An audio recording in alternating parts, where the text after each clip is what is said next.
tell us about this bear encounter. Like, what's going on in your house? Like, when you think about living way the hell out of nowhere, all these considerations are coming to my head. Like, what do you do with your sewage waste? What do you do with your trash? Obviously, there's not a recycling truck pulling up to your house every week. Do you burn? I mean, just like so many questions. So maybe we start with the bear. Did they smell you cooking some venison, or did you not cover your trash correctly? Like, why is the bear moping around your house there? Yeah, so like I mentioned, when I shot this bear with my bow, my wife was holding our 2 or 3 week Wait, old. when there's a bear by your house, you don't grab the gun, you go with the bow? Oh yeah. I've never taken an animal with a rifle. I've only bow hunted.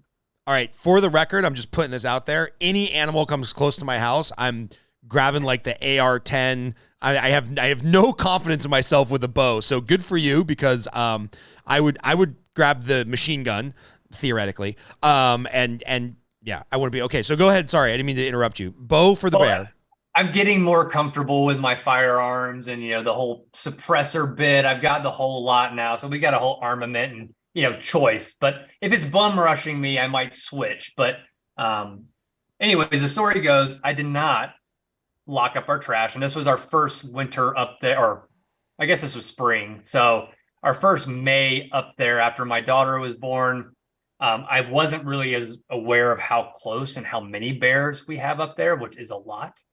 And I woke up one morning and I look out back and I see something kind of in the woods. I'm like, what the hell is that? And I kind of get out and I go and I investigate and I look around and I see just trash strewn everywhere. And specifically, my infant's diapers all over the place. Oh.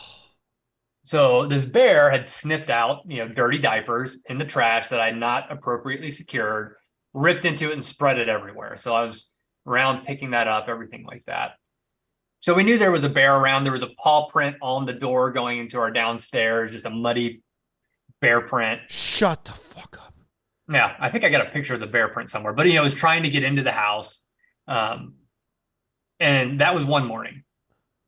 Fast forward, we go to bed, and I had my bow kind of hanging by our bedside, and we have these French doors again that open in the backyard.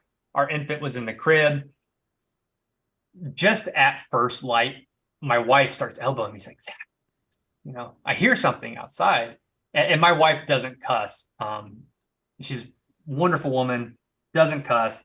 But we kind of go over and we start to creep open the blinds. And sure enough, 35 yards out in the yard, this big brown color, it's not a grizzly bear, but it's a brown colored black bear just sniffing around.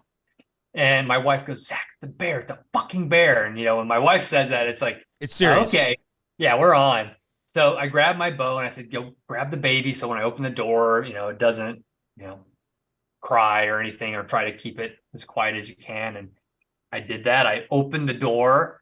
I snuck out onto our little patio right there. And in the dark, in my underwear, I drew my bow back, and it was set at 35 yards. And I just ripped it right broadside and took it out.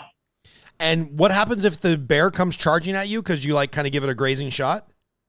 Well, training, Scott. But I don't know. I don't know what would have happened.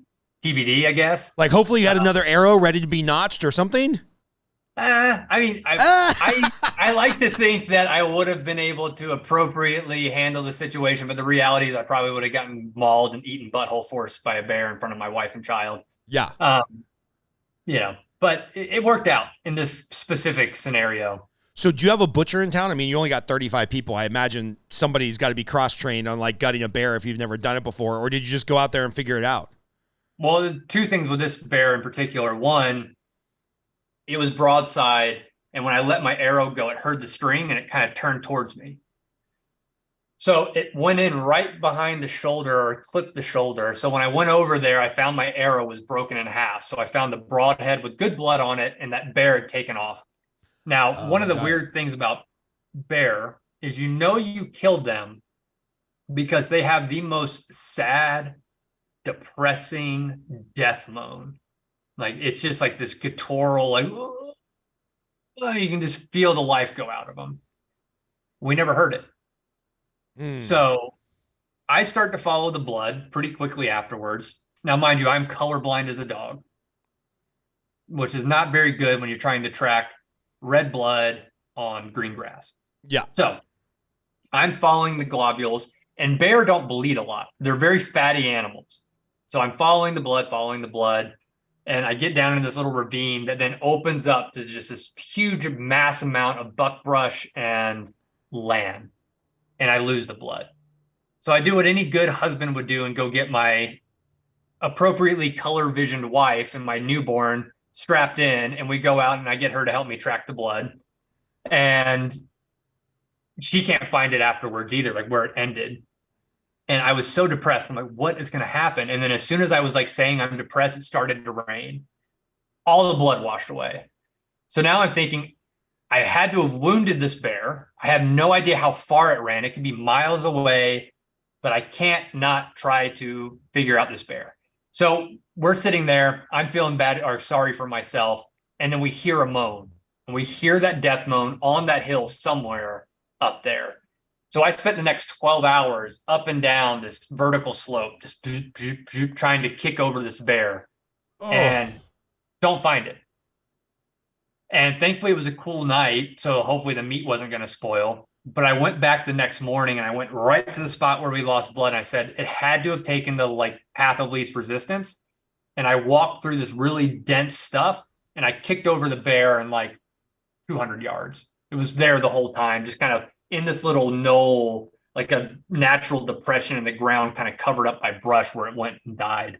But then to answer your question, I had done enough hunting by that point and had done enough YouTube, research to be able to skin it out myself. And I did the whole thing. I tanned the whole bear, taxidermied it, the whole lot. So boned out the knuckles, took out the skull.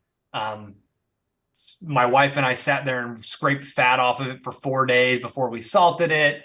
And then we did the whole pickling bath and we stretched it and tanned it. And now it's on our wall. Whoa. So, oh God, so many questions. How vulnerable are you, because animals have amazing sense of smell. How vulnerable are you when you're out there in the middle of a field dressing a bear so you can at least get the hide back and do all that stuff, the fat scraping and all that stuff?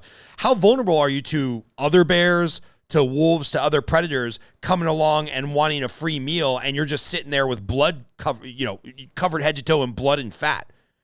Yeah, I don't think much. Like going back to the introduction of grizzlies and stuff, like we don't have grizzlies in our area. But again, there's been unreported sightings and there's nothing to say a grizzly from another part of Idaho can't come over. But I think just the smell of human, it's pretty a natural deterrent. Like